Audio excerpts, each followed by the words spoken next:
Якутия присоединилась к всероссийскому проекту «Неделя финансовой грамотности». Ведущие эксперты российских финансовых рынков проведут лекции и мастер-классы в школах, средних, высших учебных заведениях и трудовых коллективах.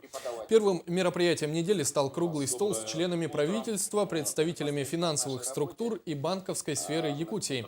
Первый вице-премьер Павел Маринычев отметил, что подобные мероприятия направлены на работу с населением.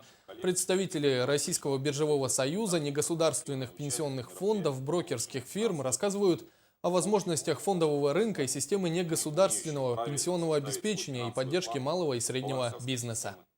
Буквально недавно наши уважаемые руководители государств СНГ объявили 2015 год годом грамотности.